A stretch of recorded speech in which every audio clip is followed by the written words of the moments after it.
Oi, a gente vai tentar.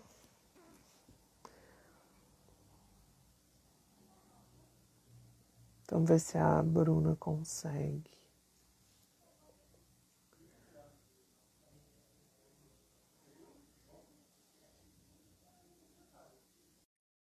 Acho que agora vai dar.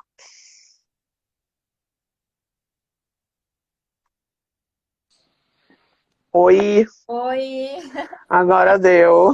sim, que bom. Acho que era o meu Instagram que tá. Não foi Ai, sabe que já aconteceu uma outra vez com uma amiga, daí a gente fez isso, veio pra cá e as pessoas acabaram vindo, e aí deu mais ou menos certo. Tudo bem? que bom, tudo bem contigo? Tudo Tudo certo. que bom. Tomara que dê certo agora, né? Uhum. E, nossa, quase uma hora depois. A Bom, gente tá um pouco atrasado, mas não faz mal. é feriado, né? Vamos supor que o Tá tudo pessoal bem. Vamos supor que as pessoas estão de feriado, daí dá tudo certo.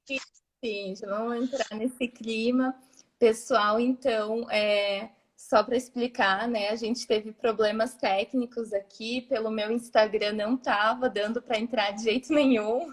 Tentei várias coisas e agora a gente está conseguindo aqui pelo da Mata. Eu acho que vai dar certo e vamos lá, então, para a gente não perder tanto tempo com isso e conseguir conversar, né, sobre o nosso assunto, sobre o que a gente queria. Igual a gente tá aqui, mas a Bruna que vai mandar nesse papo aí. Eu só tô, eu só tô de convidada. E acho que foi legal, de repente, para a gente já começar mais descontraído, né? Eu Isso. seja bem essa proposta. Então, assim, pessoal que está entrando também fica bem à vontade, né? Nos comentários para sugerir alguma coisa, fazer pergunta, né? Que a gente vai conversar. Então, a proposta do tema de hoje, então, é direitos e sexualidades. Na verdade, assim, eu conheci a Marta pela minha irmã, né? A minha irmã, Uhum. ela, ela mandou assim, eu acho que vocês falam uma linguagem parecida, ela mais na área da saúde, você na área do direito, né? Acho que vocês vão poder trocar bastante figurinha. E porque a Marta foi uma das pessoas, né, que ajudaram a trazer ao mundo a minha sobrinha querida, que ontem Uhum.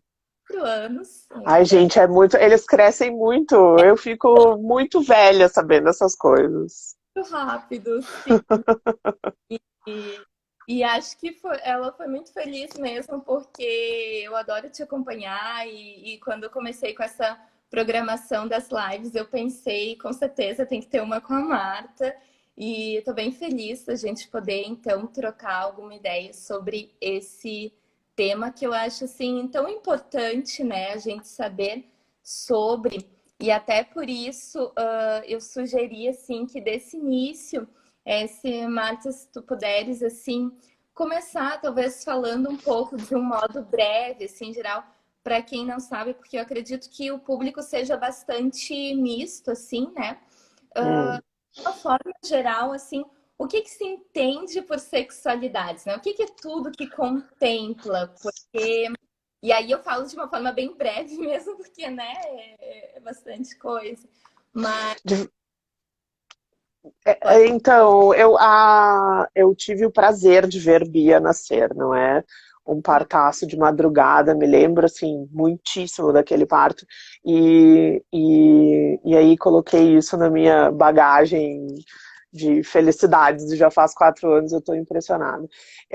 A primeira coisa que eu queria dizer para vocês é que a gente sempre tem que falar de algum lugar, né? E eu sou ginecologista obstetra. Eu fiz o ano passado um curso de sexualidade positiva para ginecologistas, uma coisa que eu nunca tinha imaginado. Uma mulher que é uma psicanalista, no fim das contas, mas ela era leiga, assim, não é médica. E foi absolutamente incrível. E aí a questão da sexualidade, eu também tenho uma bagagem anterior, eu fiz metade de um curso de psico num lugar totalmente psicanálise, assim, Então, eu venho um pouco daí, né? E aí, o entendimento de sexualidade depende de quem é que está olhando. Tem uma questão bastante fisiológica e biológica do funcionamento do relacionamento sexual e da coisa que compreende o sexo como troca e como autoerotismo, mas também tem esse lado da sexualidade de construção, de busca por prazer, basicamente, e por instintivamente ter as nossas necessidades atendidas. Então, a gente começa como um bebê precisando mamar, né? E precisando desfazer aquele desconforto da fome mesmo, mas aí passa para outro lugar, que é o lugar de encontrar prazer também só em estar ali sugando. E aí a psicanálise fala de começar a entender o corpo da gente, entender as necessidades da gente a partir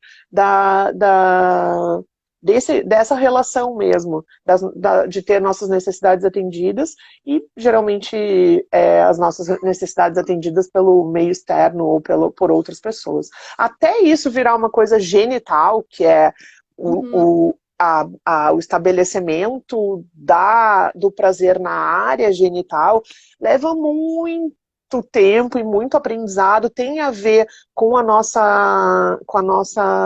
amadurecimento neuropsicomotor também. Então a gente vai começando a controlar áreas do corpo até virar uma sexualidade realmente genitalizada, né?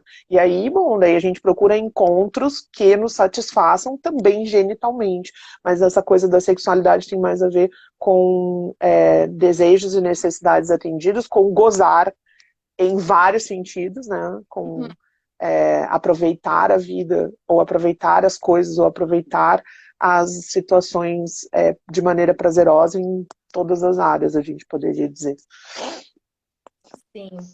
Não, eu tô rindo aqui internamente, que eu fiquei tão perdida, né, quando eu esse problema todo, que eu nem te apresentei propriamente e nem me apresentei também, então acredito que vem bastante gente também que te conhece, né, talvez não me conheça. Eu sou advogada, né, eu milito pelos direitos das mulheres na área criminal e de família, que são as minhas áreas de especialidade, e acaba que a gente perpassa por vários temas, assim, nesse sentido, porque isso vai acabar, em algum momento, né, tendo que ser, de alguma forma, tutelado como direito também. Né, porque aí vem as questões de, bom, você começa falando, né, da sexualidade, da questão de ver, desde dessa relação com prazer, né, desde uma amamentação, por exemplo, e já isso ainda isso já está um pouco mais do normal, né? Assim, tranquilo. Mas à medida, pensando não nessa mãe, mas nessa criança, assim, à medida que vai se desenvolvendo, né? Essa criança ela vai sendo reprimida na sociedade, né? Em várias formas. Se a gente for pensar então nessa parte trazendo para a Constituição, né? Desse entendimento mais amplo de ir se constituindo como ser performances, né? Várias questões de se tocar, de se conhecer, que vai sendo reprimida ao longo dos anos, né? E aí eu vejo que a gente tem que, então, fazer essa frente, não só informativa, né, como direitos, como muitas vezes isso passa para situações também de violência, né, Marta?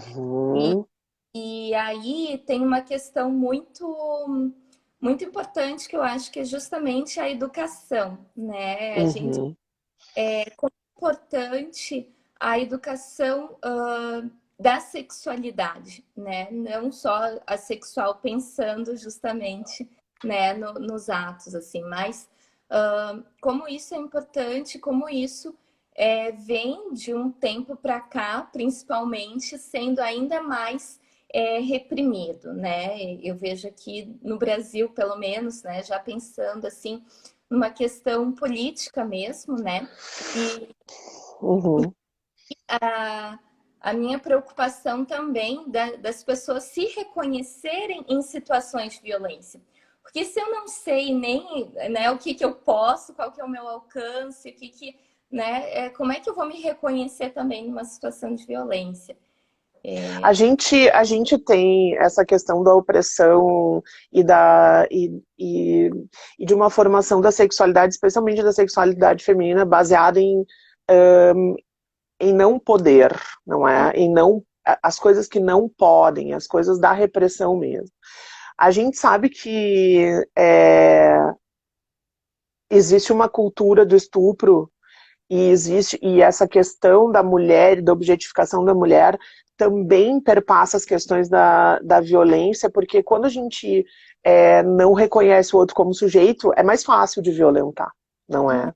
Então, se aquele outro não é como eu, ele me pertence ou ele é um objeto, então enfim, eu faço com ele o que eu quiser. Então, a socialização das mulheres em relação à sexualidade, especialmente a sexualidade genital, é uma sexualização repressora, e a sexualização masculina, ela é confusa, na verdade, né? Ela é uma sexualidade que também está marcada por uma permissividade com um outro que é objeto, não sujeito, e está marcada com questões de violência, porque a gente também socializa os meninos na sexualidade, às vezes de uma forma horrível para eles, ensina de uma forma horrível, mostra de uma forma horrível. A gente permite que as crianças, por exemplo, assistam pornografia na internet que não tem absolutamente nada a ver com sexualidade, né?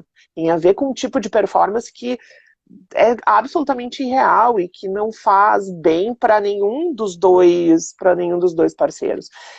Neste ponto, eu acho também que, em sendo as mulheres em maior número os casos de sujeitos de violência, isso também nuancia a maneira como as mulheres vivem a sua sexualidade, assim. Muitas meninas foram violentadas, e aí a gente pensa sempre em violência sexual com agressão, mas a gente é violentada todos os dias, a gente é violentada quando fazem piada, a gente é violentada quando não nos respeitam a presença e determinados assuntos estão na sala, a gente é violentada quando nos tocam ou nos citam de maneira inadequada, a gente é violentada quando não nos é permitido ter uma sexualidade livre ou do jeito que a gente deseja. As mulheres estão sempre num não lugar, assim. Não pode gostar muito de sexo, mas também não pode ser muito fria, tem que gozar, mas não pode gozar muito, tem que querer, mas se quiser muito também é muito estranho, tem que performar a partir de um ideal que não é prazeroso para as mulheres, porque se tu fores conversar com todas, 100% das mulheres vão dizer que aquilo que aparece na pornografia, que tá aí, né, de graça para quem quiser ver, não é um sexo que vai ser prazeroso, nem é um sexo que nenhuma mulher busca, né? Então, no momento que a gente socializa desse jeito, meninos de um jeito, meninas de outro, quando for juntar os dois, a gente vai ter problemas aí, né? E aí, quando a gente reprime totalmente, ignora que isso está funcionando, ignora que vai haver pulsão, que os adolescentes vão querer ter contatos genitais, eles vão querer transar. E quando a gente ignora isso e passa a imaginar que suspender as relações sexuais vai ser suficiente como método contraceptivo, como cuidados de população, a gente está tapando o sol com a peneira, assim, o maior sol com a menor peneira, e está ignorando tudo que a gente tem de estudos e pensamento a respeito dessa situação, né? Sim. Eu acho bem importante quando tu traz, assim, que essa própria pressão ao longo, né, do desenvolvimento já são formas de violência, né? E aí, indo para o meu campo, assim, também, né, no campo do direito, muitas vezes os profissionais têm esse costume de olhar para os conflitos já instalados, né? E para só esse momento, talvez, de um abuso ou de alguma questão que aconteceu, sei lá, né? De reprodutivo, de algum direito reprodutivo, alguma coisa que foi violada. Mas toda essa construção já nos traz muitas violências, né? E aí eu penso que é necessário também esse ativismo, né? E acho que nessa área, né? Eu estava me lembrando agora que esses dias eu fiz uma outra live falando sobre feminismo, né?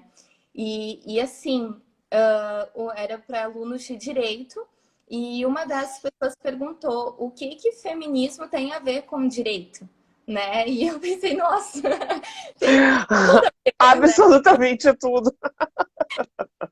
E A aí, questão é justamente essa. é. E aí eu fico pensando, né, o quanto a nossa formação profissional, né, eu falo da minha área, às vezes tem um tom muito legalista, muito de olhar para instituições, e aí já vem também essa relação patriarcal, né, porque é uma questão de relações de poder, é uma questão de Uhum, muito institucionalizado. Então, uhum, aí eu vejo como é importante esse papel dos feminismos, da gente trazer a relevância dos movimentos sociais, de observar todas essas questões, né, que estão no antes, né, e uhum. ativista por esses direitos também femininos, né, eu acho que é super importante isso, né, esse engajamento prévio, essa questão desse engajamento coletivo que vem num tom de prevenção, porque a gente não quer mais ficar falando dessas violências, talvez, não sei se eu posso dizer mais graves, né? Eu não, Uhum. não seria bem a palavra, É, mas, isso, mas. né? Aquela questão talvez que seja tutelada, né? Como um crime, talvez depois, né? E Uhum, acho que é importante a gente começar a falar sobre isso, né? A falar sobre uhum, esses lugares primeiro e como isso é importante para esse estudo. Então, quando eu falo do estudo de sexualidade, por exemplo, que eu penso que é muito importante desde cedo também nas escolas, né? E hoje eu também uhum. estou estudando educação, que eu estou fazendo mestrado em educação. Eu vejo que talvez tu possa falar um pouquinho melhor sobre isso, que ainda é muito restrito ao campo biológico mesmo, né? Então ainda se tem essa questão de, ok, vamos falar sobre sexualidade. Só que quando a gente fala desse lugar mais Uhum, da biologia em si. uhum. E não sei, queria que tu comentasse um pouquinho mais como tu pensa dessa importância mesmo da gente trabalhar de uma forma mais ampla, né? De olhar para todos esses contextos. A gente tem que situar essa discussão politicamente, né? As pessoas que defendem a escola sem partido também defendem uma escola onde determinados temas não vão ser abordados. Quando a gente para de abordar determinados temas na escola, a gente perde de é, um lugar de construção de discurso, um lugar onde as pessoas vão poder acessar e nomear as coisas que estão acontecendo com elas, de repente, em outros ambientes, por exemplo, o ambiente familiar. O que as pessoas dizem é, a família é que tem que resolver isso. Bom, quem lê estatística sabe que a maior parte dos abusos de crianças, por exemplo, acontecem em ambiente familiar ou com pessoas muito próximas da família. Então, como assim a família vai organizar essa maneira de dizer, ou vai permitir essa maneira de dizer, ou vai ser o lugar seguro, se ela já não é o lugar seguro? Acho que é a primeira coisa que a gente tem que levar em consideração. Depois, quando a gente tira da escola essa possibilidade de conversa sobre sexualidade, não que a gente estivesse fazendo de uma maneira adequada, porque, assim, tu tens toda a razão, a gente vai lá e fica dizendo, se transar, vai engravidar. Ou então vai pegar infecção sexualmente transmissível. Ok, isso é uma parte desta situação, mas a gente também tem que conversar sobre outras coisas, a gente tem que conversar sobre performance de gênero, a gente tem que conversar sobre outras sexualidades que não heteronormativas, a gente tem que conversar sobre consentimento, a gente tem que conversar sobre prazer e uma coisa que tem uma mulher incrível que fala, que tem um livro que eu adoro, que é a Peggy Orenstein, que fala sobre justiça íntima, que é tomar as decisões para que esta sexualidade me favoreça como ser humano, tanto faz se eu sou mulher, ou se eu sou homem, ou se eu performo feminino ou masculino, se eu sou hétero ou sou homossexual. Então, assim, além de criar um espaço seguro para nomear as coisas da sexualidade, também nomear as coisas que são importantes para o relacionamento, porque a gente precisa consentir, a gente precisa entrar no jogo também para sentir prazer. A gente tem que entender que há responsabilidades quando a gente resolve virar uma criatura sexualmente ativa. A gente tem que ter um lugar para dizer o que é violento, o que não é consentido, quais são os toques de sim e os toques de não. Tem um livro que eu adoro a gente ler de vez em quando na minha casa, chama Pipo e Fifi, que é para conversar com as crianças sobre abuso sexual. Tem coisas que são muito desconfortáveis, vocês não pensem assim que é fácil, é super desconfortável para mim, mas é muitíssimo pior estar dentro de um consultório e ouvir as coisas que eu ouço de mulheres adultas e entender como essas coisas atrapalham muitíssimo a vida dessas mulheres lá adiante, sabe? E assim, eu tô falando de mulheres porque é o meu dia a dia, gente. Eu sou Sim. médica de pessoas com vagina, enfim. Mas é isso, é esse lugar também que se abre. E aí quando a gente abre esse espaço coletivo ou quando a gente permite esse espaço, a gente também se responsabiliza enquanto sociedade sobre as coisas que acontecem ou sobre a maneira como a sexualidade vai ser apresentada e tira do indivíduo essa ideia de é, se não transar não vai engravidar. Minha gente, tem gente que não escolhe transar, vocês não estão entendendo. Tem método contraceptivo. Gente, vocês estão partindo do pressuposto de que todas as relações sexuais são consentidas, de que todas as mulheres têm condições de discutir a sua contracepção com seu parceiro. Vocês estão partindo de um pressuposto que não funciona para as pessoas na prática, sabe? Estão partindo de um lugar julgador que não existe. Uhum. E as meninas que são violentadas? Uhum. E os meninos que são obrigados a ter relação sexual para se reafirmar? E as meninas que são violentadas dentro de casa? Como é que a gente vai chegar nessas pessoas? Não é pare de transar. E olha só, adolescente não vai parar de transar, minha gente. Porque quando a gente transa bem, é bom. Entendeu? Então, tem essa coisa toda também para levar em consideração. A gente tem que modular e tem que ajudar a criar as nuances desse lugar, né? E a gente não pode deixar isso para a pessoa que às vezes é o violentador, né? Ou para uma família que não teve condições, ou para uma família que não consegue alcançar isso porque nem teve essa vivência anterior, né? Ou não teve essa possibilidade de criação também. Uhum. Não sei. Também aprendeu, talvez, de uma outra forma, né? E Uhum. os padrões se repetem também, né? No É. sistema.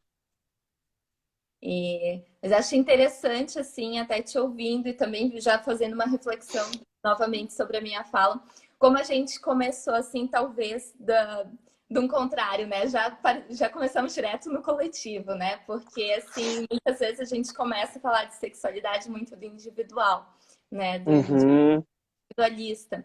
E eu penso que justamente como é importante a gente trazer justamente para a fala, né? Para esses espaços, para a gente, no coletivo, para que a gente vai descobrir se eu tô sendo talvez submetida, ou aqui violências que eu fui submetida durante a minha vida ou não, né? Porque daí eu vou fazer, opa, talvez isso não fosse normal, né? Isso que acontecia talvez não seja normal, né? Tem esses espaços e de reconhecimento também, né? De outras questões. Ah, com ela também acontece assim, né? Eu com outra pessoa também. E aí acho que a gente vai ampliando, né, os diálogos e vai conseguindo talvez mudar um pouco a chave, né? E procurando recursos para a gente talvez performar de uma forma um pouco mais livre, né? Aham. Uma forma geral de ser mesmo, né? Não Uhum. de estar na sociedade. E tu imaginas que quando a gente fala só de sexualidade para a reprodução, a gente, a gente inviabiliza outras sexualidades, né? Outras manifestações de sexualidade. Aí a gente fala da heteronormatividade como se só isso fosse normal. E como se as pessoas não tivessem fantasias muitíssimos. Cada pessoa é um ser nessa questão da sexualidade, sabe? E aí quando a gente vai para um espaço e também só fica batendo nessa tecla, vai engravidar, se transar, vai engravidar. Olha, gente, a gente tá primeiro imaginando que sexo precisa ter penetração. Depois, então, se precisa ter penetração, é totalmente falocêntrico. Depois, a gente inviabiliza outras áreas erógenas que as pessoas têm fantasias. Depois, a gente inviabiliza relações não heteronormativas, né? Então, a gente também tem que começar a abrir os nossos olhos para essas outras manifestações. A gente, além de tudo, imagina que todo mundo vai ser sexual, e tem gente que não, tem gente que tem assexuados, gente, pessoas que não se interessam por sexualidade genital, que se interessam por outras questões e se ligam com pessoas de outras maneiras. Então, realmente é uma coisa muito maior do que essa. A gente perdeu o pouquinho que tinha, que já não era ótimo, entende? E agora a gente está colocando isso para um lugar de não existência que vai criar mais problemas do que soluções, né? Uhum. É um risco muito grande, né? É um medo muito grande que eu tenho justamente de que vá se aumentar muito mais essas violências e elas vão ser cada vez mais Uhum, invisibilizadas, né? Vão ficar nesse uhum, que elas realmente não vão aparecer, a gente talvez não fique nem sabendo de tudo que está acontecendo, né? Mas e aí eu fico pensando também, né, da nossa construção de sociedade, de um lado assim, muito racional também. Queria saber o que tu pensa também sobre isso, assim, quanto a gente é, se constitui como seres muito racionais e a gente perde um pouco também essa questão da sensibilidade, né? E eu penso assim que o corpo fala muito sobre várias uhum. questões, né? A gente não tem o costume de olhar para as sensações que a gente tem, para aquilo que a gente está falando. E quando a gente traz muito essa questão do racional, que isso vem de uma lógica produtiva também, né? De uma questão assim. Também patriarcal, Muito que às vezes não nos contempla, né? Como mulheres. assim. A gente perde tudo isso, né? E daí talvez até essa forma de aprender, de ensinar, e que algumas mães, por mais talvez que tentem, né, se abrir para uma educação talvez um pouco mais aberta, assim, como eu penso que é importante a gente trazer para as sensações, né, para o corpo. O que tu pensas, assim? Eu queria só responder, porque a Vera falou sobre um tipo de violência que é super comum, que é a história de iniciar sexualmente os meninos num lugar de prostituição, ou que as mulheres são pagas para iniciar sexualmente esses meninos. E como isso pode ser também uma marca muito difícil de ultrapassar, né? Especialmente porque os homens a gente ainda se junta nas amigas e fica conversando de certa forma sobre isso. Eu não sei se os homens têm este lugar. Há vários grupos de homens e várias pessoas que estão estudando isso também estão olhando para este lugar de iniciação sexual ou de estreia sexual para entender algumas alguns funcionamentos meio, sabe, atávicos dos homens em relação às mulheres e à sexualidade, né? Veja, você está comprando uma parceira pro seu filho dessa maneira. A primeira coisa que você está dizendo é: esta não é uma pessoa, este é um objeto para você aprender a ter prazer. Este é um corpo para você usar. Está Né? disponível. Gente, assim, qualquer coisa que a gente vá dizendo, há muitos desdobramentos, há gente que só estuda, isso também é violência sexual, com certeza. Tem gente que só estuda sobre prostituição, gente que só estuda sobre pornografia, gente que está tentando desviar dessa coisa mainstream, do mesmo tipo de roteiro e roteirização e performance da prostituição, não, da pornografia. Então, assim, a gente está falando muito brevemente e muito superficialmente sobre essas coisas, né? Mas, no geral, é isso que acontece. É um tipo de violência sexual que é super comum para os homens e que acaba atrapalhando o relacionamento depois, né? Quando a gente se encontra numa relação que também tem afeto envolvido e aí as pessoas não sabem bem como lidar. Mas tu tinha me perguntado sobre a questão do corpo, a questão do sentir, a questão de outra sensibilidade que fala muito mais a favor da maneira como as mulheres se relacionam com o mundo, né? Uhum. Eu acho que a gente tem que o patriarcado e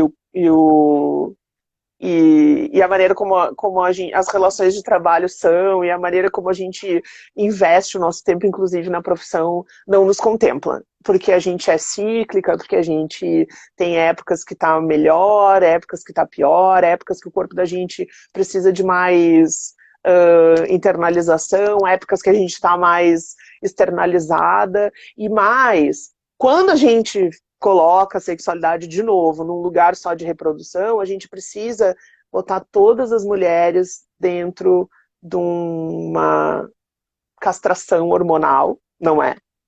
A gente precisa que todas elas funcionem para funcionar o mês inteiro, para não enlouquecer todo mundo, para não enlouquecer elas mesmas, veja bem, porque TPM é um horror. Depois a gente esquece como é que o corpo da gente funciona, a gente para de se conectar com com a maneira como a gente pensa, a maneira como a gente age, a maneira como a gente se comporta, e mais, a gente se esquece dos lugares no nosso corpo, de como a gente sente as coisas, de como determinados toques, determinadas áreas, como outras áreas do corpo da gente funcionam, porque a gente nem se conhece. A gente vai no ginecologista para tratar, depois que assim, comigo acontece com bastante frequência, eu coloco o DIU na rede pública, aliás, DIU de cobre grátis, método ótimo, não hormonal, de longa duração, direito feminino, tá lá escrito que as mulheres têm direito à contracepção, um direito constitucional. Então, quando a gente faz isso, a gente tira os hormônios e as mulheres começam a ovular. E aí, a secreção da ovulação é enorme. E aí, as mulheres ficam apavoradas, porque qualquer coisa que sai da gente é sujo, tem odor ruim, deve ter alguma coisa, tem que tratar. Entende? A gente fica neste lugar de sempre achar que os corpos das mulheres não estão funcionando direito, precisam de ajustes. E elas não. A gente se perde da gente mesma e do sentir. Aí quando eu digo, olha, mas não é a mesma época que tem mais vontade de ter relação sexual, elas dizem, é. Então vamos conversar sobre ovulação, sabe? E sobre essa coisa do sentir e do ter prazer em outros lugares do corpo, em outras dimensões, inclusive, assim, sabe? E usar a sexualidade e usar essa questão da liberação da energia sexual também para a criatividade, para os seus projetos, para a sua vida, para as suas coisas, sabe? Uhum. Isso Bruna, na verdade, isso é muito revolucionário, é muito perigoso para o sistema. É por isso que as mulheres não podem gozar, né? Com certeza. A gente está inserido dentro de um projeto de sociedade, né? E Uhum. então, assim, E como é difícil romper, né? E tomar essas consciências, tentar fazer diferente. Afinal de contas, a gente está imerso em tudo isso, né? Eu vejo por mim, assim, agora que tu traz até a questão, né, do DIU, assim, eu tomei anticoncepcional dos 17 até mais ou menos os 24 anos, assim. Uhum. Depois coloquei um Mirena porque eu não queria mais menstruar, porque eu achava horrível, né? Aham. E todo mês, e eu sei que muitas pessoas também pensam assim, né? Muitas mulheres assim, porque, ai, que saco, né? Esse negócio sujando a minha roupa. Sujo, olha só, essa sujeira. Uhum. Exatamente. E aí, agora eu tô, faz 6 meses que eu tirei, tô sem nada, assim, e porque eu pensei assim, eu até ia colocar um dia de cobra, eu pensei, não, eu quero passar um tempo sem nada só para começar realmente a me conhecer de novo, sabe? Uhum. Meu Deus, todo esse tempo tomando hormônio e cadê as minhas sensações, né? E aí eu tô nesse processo, assim, e como por isso que eu te trouxe, assim, também a questão, né, da sensorialidade, porque como é incrível, assim, as informações que o corpo te traz, né? E eu sei, antes eu nunca sabia o meu período, sabe? E Uhum. eu sei exatamente Aham. funciona, né? Isso Uhum. é muito incrível, assim, de começar a se entender, né? Aham. E aí, que eu acho interessante, assim, trazendo também para a questão dos direitos, né? Que até a gente começou falando um pouco mais sobre violências. Muitas vezes o campo do direito com a sexualidade está muito relacionado a isso, né? Ao que é Uhum. violência sexual, e tal. Mas eu quero trazer mais uma vez essa questão dos movimentos, né? Então, assim, isso é direito humano, né? Então a gente tem que voltar, e aqui eu tô vendo que eu tenho colegas advogados também, né? Pessoas do Uhum. direito nos assistindo, a gente tem que voltar a dar ênfase ao que são os direitos humanos, né? O que a gente tem que realmente reivindicar e sair dessa questão puramente assim patriarcal, né? Do legalista, o que eu vou fazer com as questões já Uhum. postas. E pelo campo dos direitos humanos é que vem também as questões depois de uniões homoafetivas, né? De todas essas conquistas que justamente, né, tem a ver com a sexualidade, né? De dizer, não, a gente tem que ver esses direitos, a gente tem direito Uhum.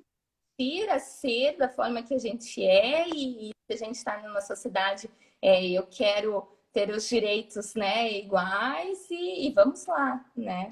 E aí quando a gente inclui essas pessoas também no campo do direito, a gente está dizendo que elas existem, não é? Porque a Uhum, inclusão dos homossexuais e dessas outras manifestações da sexualidade antes era uma inclusão péssima dentro da medicina e dentro ah,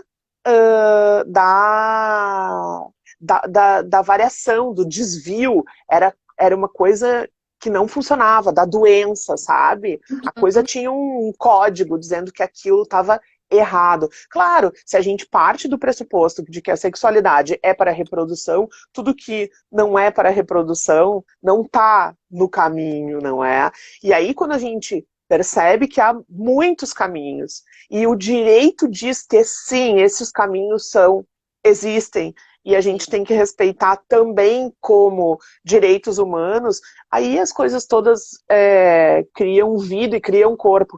Assustam também, porque Uhum, o que a gente está falando agora e da perda de direitos e do tipo de, de, de manifestações contra os direitos adquiridos, porque assim, a gente está conversando de direitos de homossexuais, mas, por exemplo, a equipe técnica toda da saúde feminina do Ministério da Saúde foi exonerada porque liberou uma nota técnica que apenas dizia que as mulheres têm direitos adquiridos. Os direitos são contracepção de emergência, contracepção, DIU e abortos em situações que já estão em lei as pessoas vão tirar esse direito das mulheres daqui a pouco, mas por enquanto isso ainda estava em lei. As pessoas só escreveram isso. Vocês podem fechar todos os serviços de saúde, mas vocês têm que lembrar que isto é serviço essencial.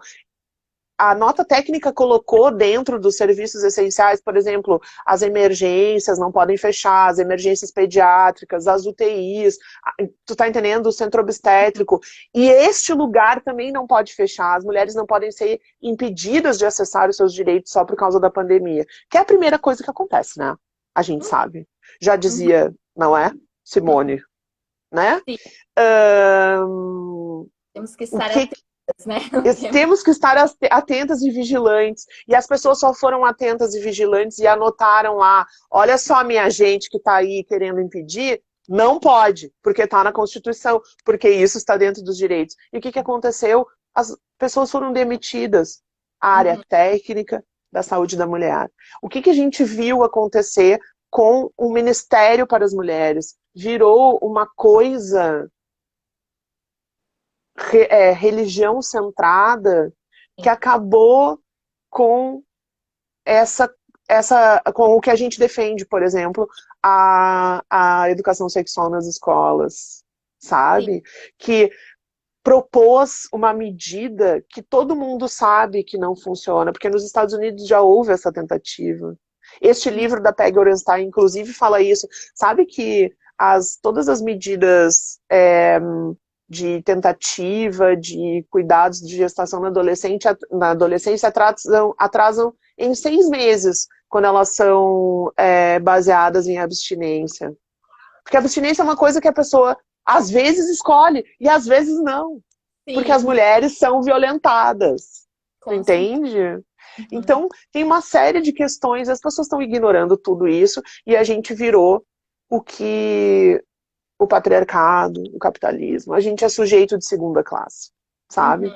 A gente é mais objeto do que sujeito. Então é isso. Cada vez a gente vai perder mais direitos, e quando a gente consegue consolidar os direitos das mulheres nunca são bem consolidados, eles estão sempre assim numa areia movediça, e agora a gente teve essa questão muito, muito grave que aconteceu, e mesmo quem apoia o governo em outras áreas deveria ficar muito preocupada com essa questão.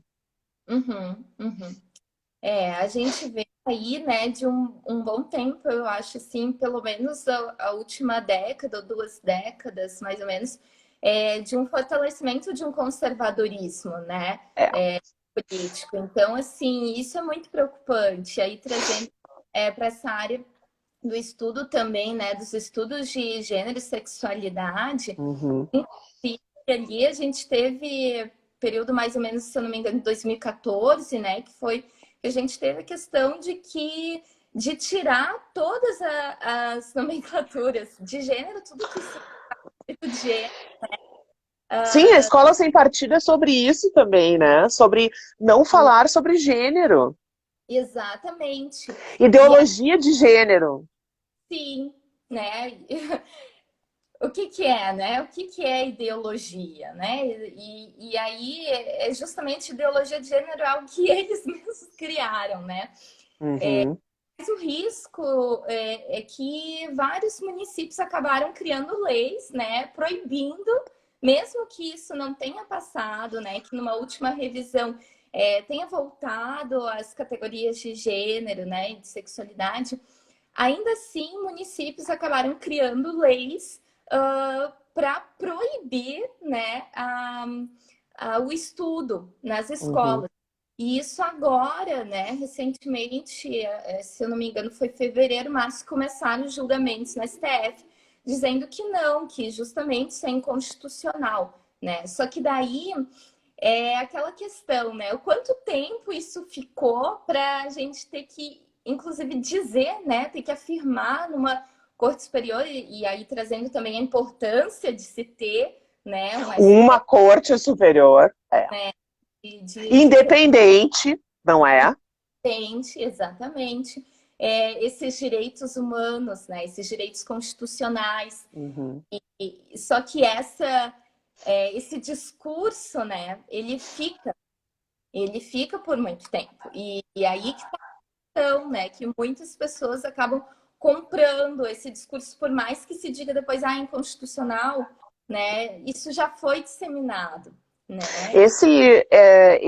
Essa questão da sexualidade da ideologia de gênero, eu nunca me lembro o nome do documentário, mas isso não é uma construção de agora, isso é uma construção religiosa da década de 70. As religiões, tanto a católica quanto as religiões, primeiro as religiões evangélicas e agora as religiões neopentecostais, elas vêm arrastando essa questão da ideologia de gênero como se a explicação para todas as violências fosse a ideologia de gênero e não o contrário. Uhum. Então, a gente também cria, a partir desse discurso, um lugar para a mulher, que é um lugar subserviente, um lugar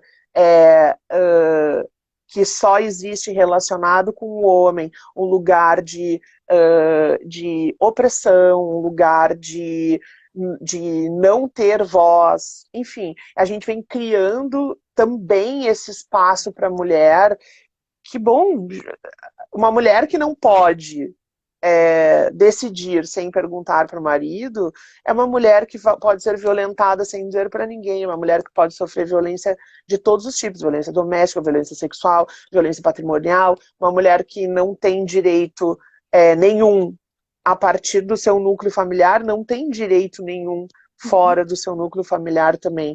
Uma mulher que vai votar em quem o marido decidir, uma mulher que não vai ter representatividade política, não vai poder escolher as pautas que ela quer ver conversadas e vistas politicamente também. Então é isso. Isto que a gente está vivendo, na verdade, não é uma coisa de agora. É um conservadorismo que vem crescendo, mas que é um conservadorismo que vem se formando a partir de muitas relações de poder que a gente nem imagina. Uhum. Vem Né? resgatando muitos discursos, né? Assim como tu disse, Uhum, vem resgatando de outros momentos, né? uhum, E a gente trabalha com violentômetro, né? Acredito que tu uhum, também trabalha. uhum, E aí entra bem o que tu disse mesmo, né? Começa, às vezes, num tolimento, assim, né? De agir na sociedade, né? Do que eu posso, o que eu tenho que o pedir que que para. não posso? Aham, E aí depois isso pode ir escalonando e até que a gente chega, né, no ápice que é a morte, né? aham, Mas o quanto que vai matando essa pessoa, né, nesse uhum, chegar lá, né? E aí sim, vem esse violentômetro. E, inclusive, sobre isso não ser uma questão de agora, né? E trazer um pouco a pandemia, a própria violência doméstica. Ontem eu estava falando sobre isso no webinário, né? Que saiu em muitos noticiários, do aumento e tal. E eu vejo que que há uma certa dificuldade de entender que se isso é um aumento devido, né, à Covid, ou o que aconteceu, se é uma consequência. Eu digo, não é uma consequência, né? Isso daí, em 2018, ou seja, há quase 2 anos, a ONU já declarou que a violência doméstica era uma pandemia. Então, uhum, dentro da pandemia que a gente estava falando, né? Qual pandemia veio antes, né? Eu me pergunto. Então, assim, uhum, era uma pandemia declarada.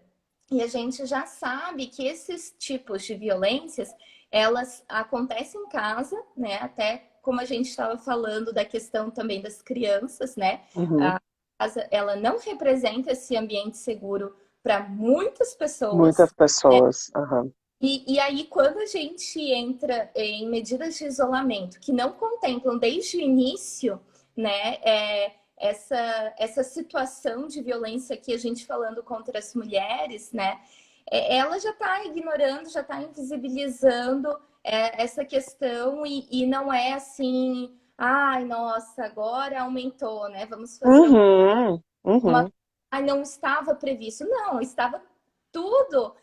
Quem trabalha nessa área sabe que os indicativos eram todos de que é óbvio que vai ter esse aumento, né? aham. Essa forma. A gente também, vejam que a gente precisou dizer que determinadas áreas da saúde da mulher são importantes e não devem fechar. Veja bem, só que os aparelhos sociais todos para cuidado de violência, eles foram fechados. Então, o CRAS, o CREAS, o serviço de psicologia, o posto de saúde fez assim, virou uma área totalmente focada na pandemia. A gente também tem que ver que os lugares de apoio para essas mulheres ficaram muito mais dificultados, então elas não têm acesso ao direito. Não pode sair de casa, não pode ir na delegacia. Não que a delegacia seja maravilhosa, mas é o lugar para conseguir, não é acessar pelo menos medidas protetivas e tal. A gente não consegue, a gente já não conseguia quando estava tudo aberto. Agora vai ficar muito pior. Com certeza vai ficar muito pior. As mulheres tinham espaço para denunciar quando saíam para o trabalho. Agora elas ficam o tempo inteiro em casa.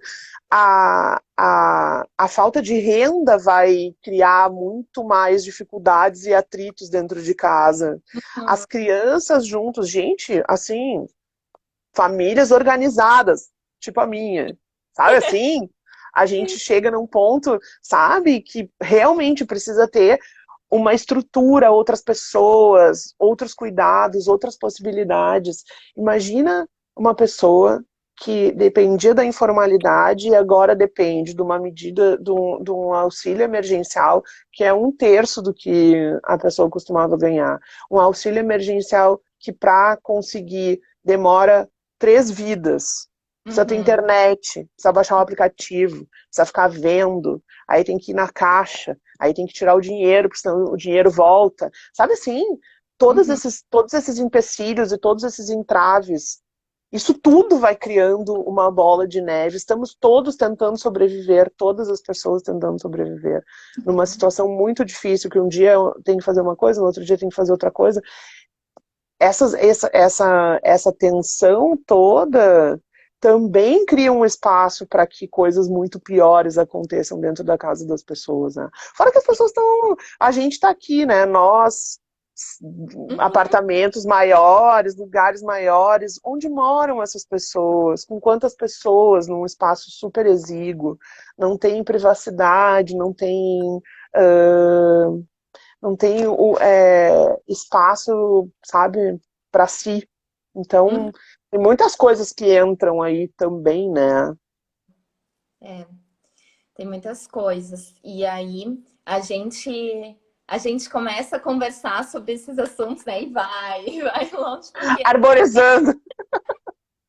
Mas é assim mesmo, né? Porque são muitas inquietações, né? E por isso que eu penso que é importante a gente ter sempre esse olhar ampliado, né? A gente não consegue falar sobre nenhum assunto que seja, por exemplo, a sexualidade, sem ter esse olhar para todos esses contextos, né, Marta? A gente consegue se distanciar dessas discussões, porque tudo isso vai influenciar, né? Não tem eu, o indivíduo, sozinha, tentando me reconhecer na minha sexualidade, tentando resgatar alguma coisa onde que isso se perdeu, né?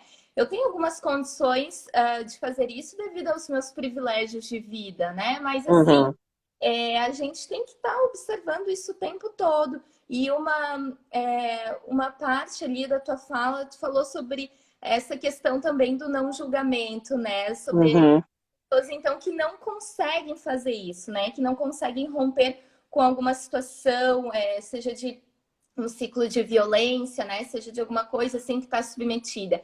E aí essa necessidade da gente justamente, aí falando enquanto profissional, de ter esse olhar ampliado para esses contextos também, né? A gente amparar justamente e ir atrás de o que a gente pode facilitar, de trazer recursos assim para, né, dar um pouco mais de sustentação ali naquela questão. Pode falar. Eu fico bem... toda vez que isso aparece no consultório, eu fico realmente chocada, porque as mulheres não entendem que a sexualidade... bom, a sexualidade dentro de um relacionamento, digo, tá? Uma sexualidade, assim, heteronormativa, heterossexual, né? Sabe assim, feijão com arroz. Que isso, que situações de violência podem atrapalhar muitíssimo o desejo sexual, a libido e a maneira como essa sexualidade se expressa. Eu acho impressionante isso, que mulheres que estão em relacionamentos que elas mesmas percebem como abusivos, ainda achem que elas precisam performar um tipo de sexualidade, ou elas acham que alguma coisa está errado com elas quando elas não querem mais ter relação sexual, ou não querem ter nenhum tipo de troca com esse parceiro, sabe? Ou que está muito no externo, né? Traz essa preocupação de, ai, talvez foi porque engordei, né? Talvez foi porque alguma pessoa não estou mais me produzindo. Exato, exato, uma culpa super, assim, como se delas dependesse tudo aquilo. E é impressionante, impressionante. Pessoas que têm parceiros abusivos em vários graus, assim, sabe? Desde o cara que diz que ela tá gorda todos os dias, obviamente ela vai ter questões, né? Até o cara que bate na mulher e ela acha que mesmo ele batendo, ela tem que ter desejo sexual e ela tem que corresponder à sexualidade, que às vezes é uma sexualidade super agressiva e sem levar ela, sabe assim, levando zero em consideração que tá em relação, sabe? Então, Sim. também, além de oprimidas, também somos socializadas para satisfazer o outro sempre.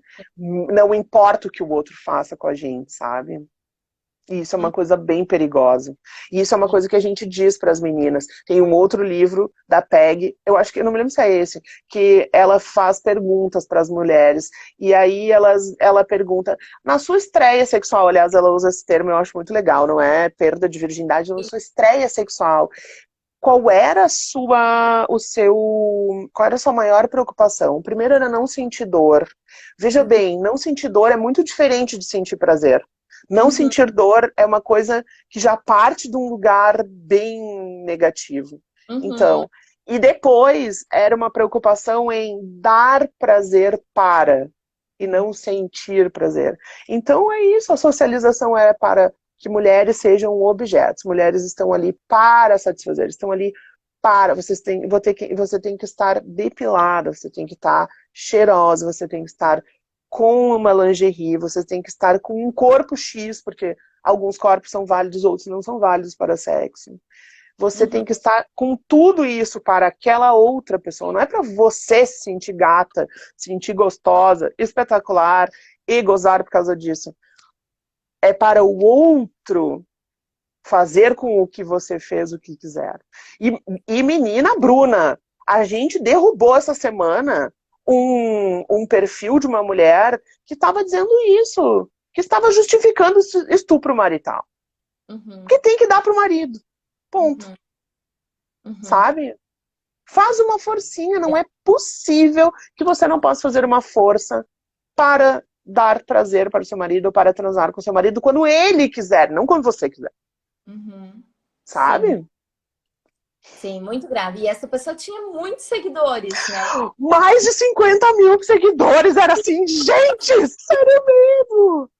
E eu ainda parei lá pra olhar, tá? Porque assim, tá, às vezes é isso, a história do cancelamento, aquele negócio. Mas assim, eu fui lá olhar e era um conteúdo que era totalmente assim, sabe?